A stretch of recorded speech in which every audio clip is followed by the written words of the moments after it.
The sun, resplendent crown of Mother Nature's glory, the source of all life, the font of all civilization, eternal, immutable, and worthy of veneration. This is the tenet of a faith common to many Sri Lankans, a belief that is deeply rooted in the island's agricultural countryside.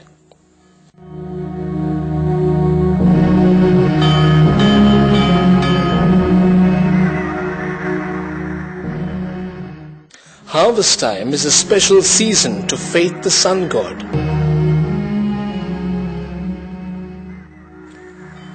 Sri Lankans associate the dawn of their civilization with the advent of Buddhism.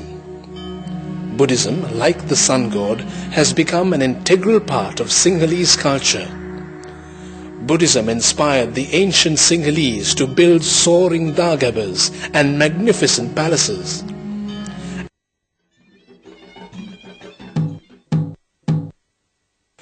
Although not exactly associated with Buddhism, the Sinhalese New Year is the main cultural event in the Sri Lankan calendar and has subtle Buddhist overtones.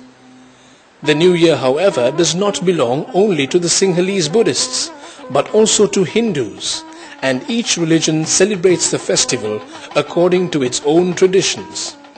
Each, however, adheres strictly to the emphasis on the sun god. The Sinhalese and Hindu New Year centers around the sun's transition from the zodiac sign of Pisces to the new sign, Aries.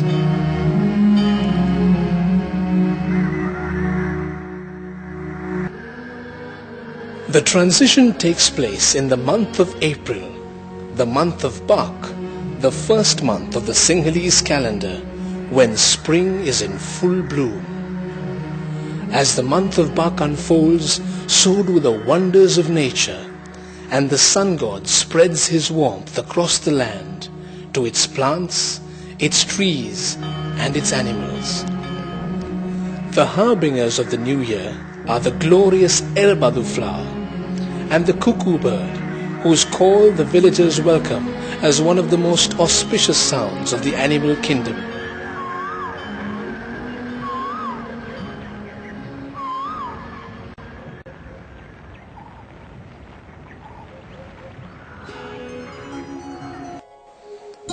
But the Sinhalese and Hindu New Year is most importantly about people. And though the origins of this ancient festival are lost in the mists of time, the legends still abound.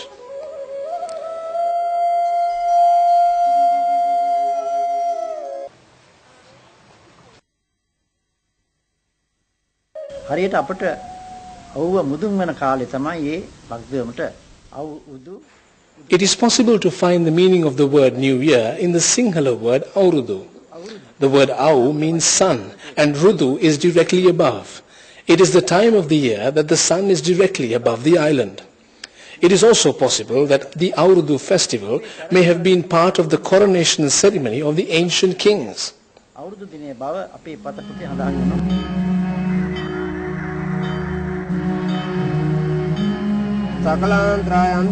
Another ritual involves mothers who have breastfed their children. Everyone in the village honors these women, donating alms to them from the first portion of the new harvest. The alms are then made into a milk rice preparation and served on the village threshing floor. The ceremony is also a tribute to the goddess Pattini, the goddess of virginity.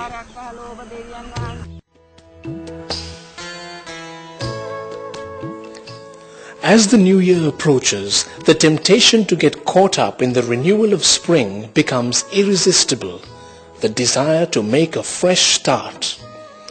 The days before the new year are also spring cleaning time in every Sri Lankan home. The entire course of the New Year celebration is determined by astrologers, who assiduously watch the sun and stars to fix fortuitous times for every conceivable type of activity. Every home runs its New Year festivities according to an astrological almanac.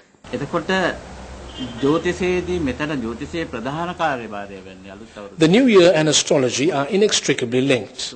The purpose of astrology is to discover auspicious and fortuitous times for people to perform the first activities of the New Year. Astrologers can do this by looking at the stars, the sun and the planets. The search for novelty also extends to new clothes. Everyone gets a new suit or dress for the new year, and the younger you are, the more exciting the prospect. This is another custom that does not discriminate between rich and poor, even though the New Year's best may cost an entire year's savings.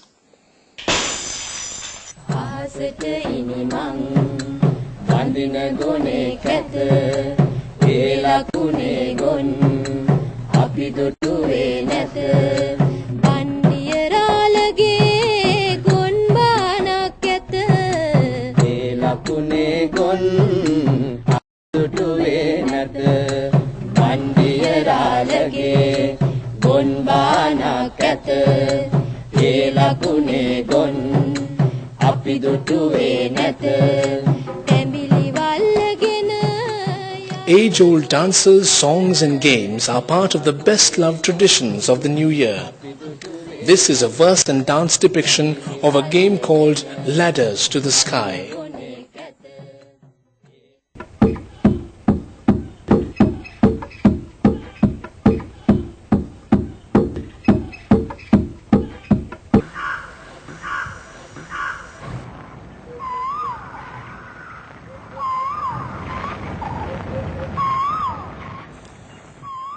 The advent of the New Year is also a time to stock up on traditional sweetmeats. The oil cake known as keong is king of the New Year dining table, and villagers often refer to a New Year without keong as a metaphor for something that is incomplete.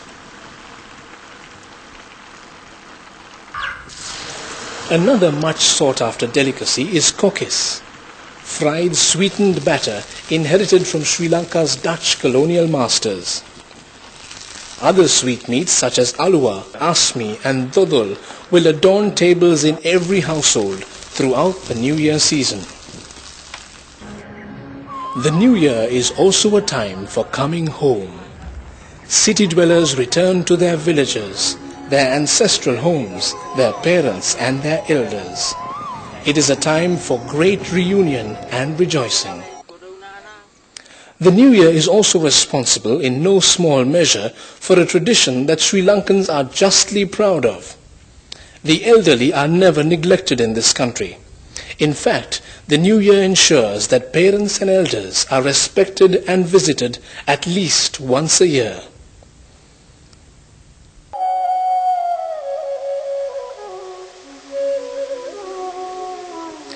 Another important ritual is the final bath for the old year. It is believed, however, that the bath will not only wash away physical impurities, but also all the evil and bad luck from the last year.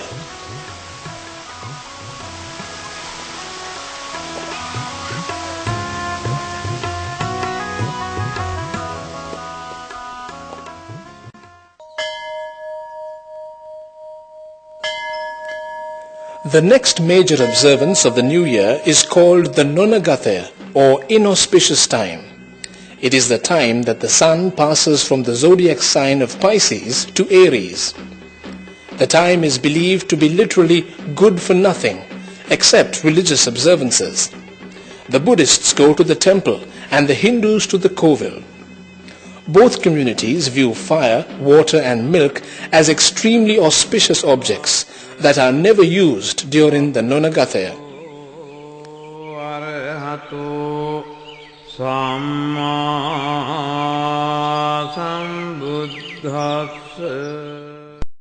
All work which is by definition auspicious ceases during the Nonagathaya. The farmer washes his mammoty and puts it away.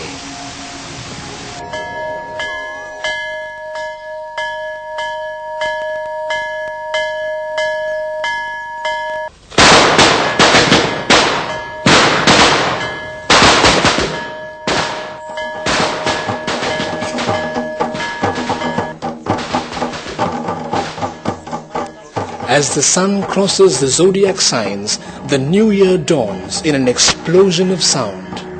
The Nonagathaya is over.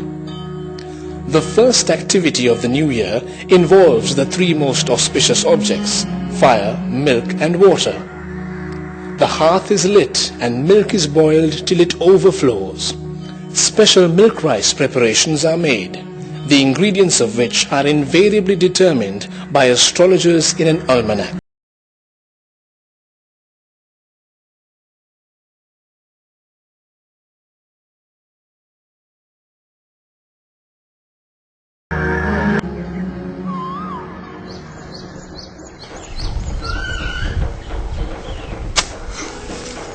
Work can also begin, albeit symbolically. Everyone makes a token New Year start to their life's vocation. If real work is not at hand, cutting a branch of a tree may suffice. The farmer may cut a sod of earth, and the children read their lessons. After lighting the traditional oil lamp, the first meal of the new year is begun with milk rice or kiribath. The chief occupant or father of the household feeds everyone a mouth of milk rice. It is only after these rituals have been completed that the feasting proper begins.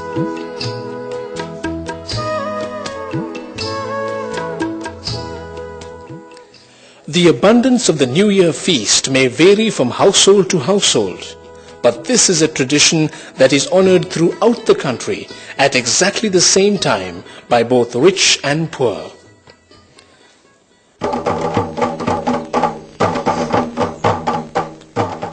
Now the festivities can begin. The New Year is always accompanied by the beating of a special drum known as the Rabana.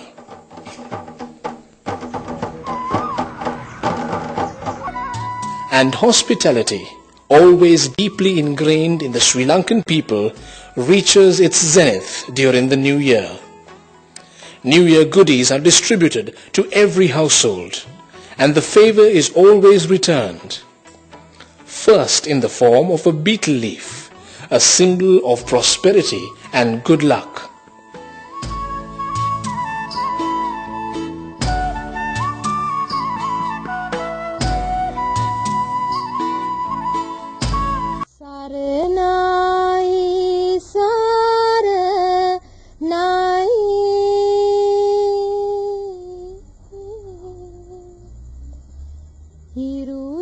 Favorite New Year tradition, specifically for the young, is riding the New Year swing. Swing rides are done in time to special verses called kavi.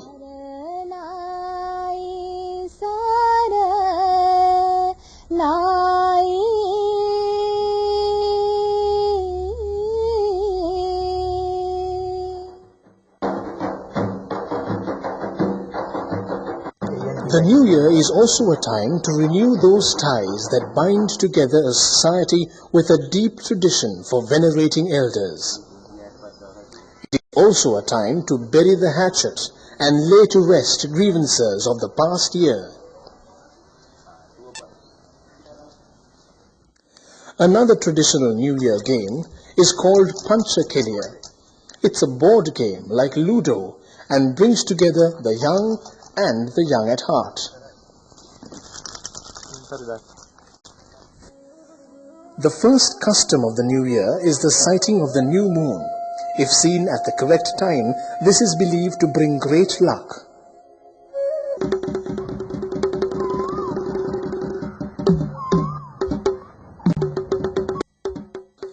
But the New Year fun and games never detract from the central theme of the Sri Lankan village, the temple. A trip to the temple with sweetmeats and other offerings is a must for any New Year celebration. The New Year is an opportunity for the villagers to renew their bonds with the temple and its chief priest. It is a time of homage and discourse.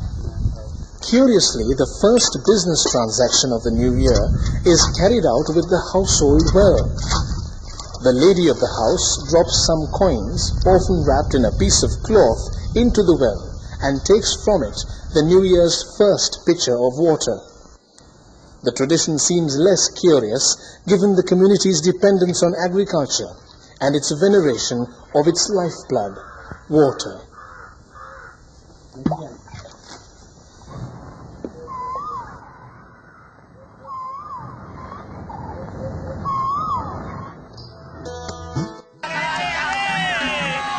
Some of the New Year festivities are organized at community level. The entire village takes part or turns up to watch the contest. A contest of skill, strength and good humor.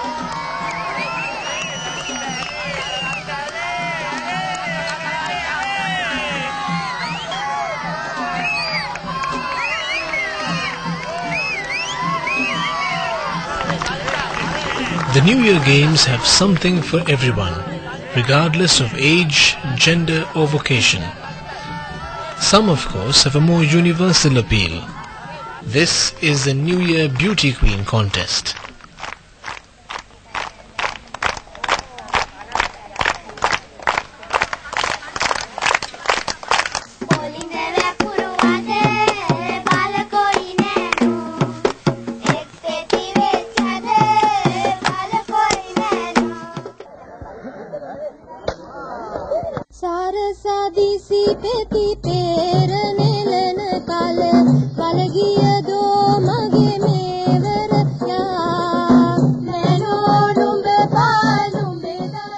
This is another popular folk dance that surfaces during the New Year.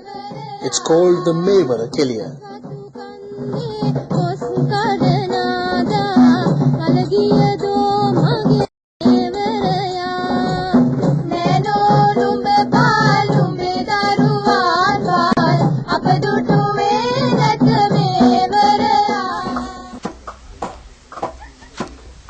The penultimate tradition of the New Year is the oil anointing ceremony. The oil itself is prepared on the premises of the village temple. The ingredients are medicinal herbs and plants. The nanu, as the preparation is called, is put together by village elders and the priests of the temple.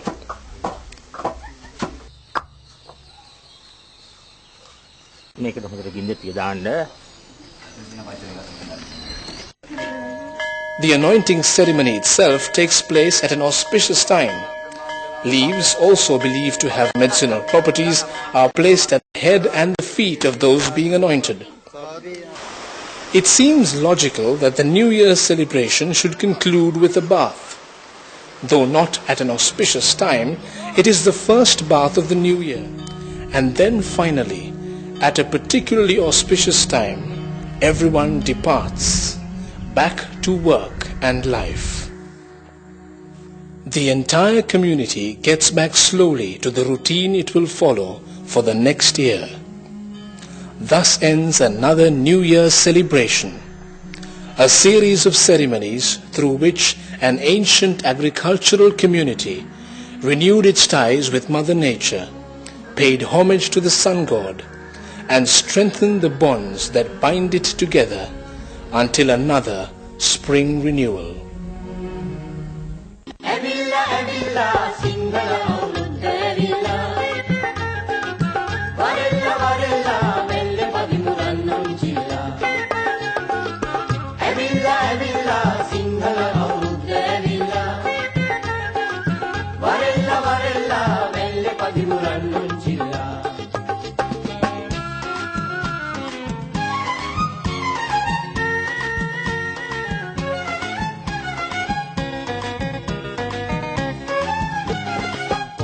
Batali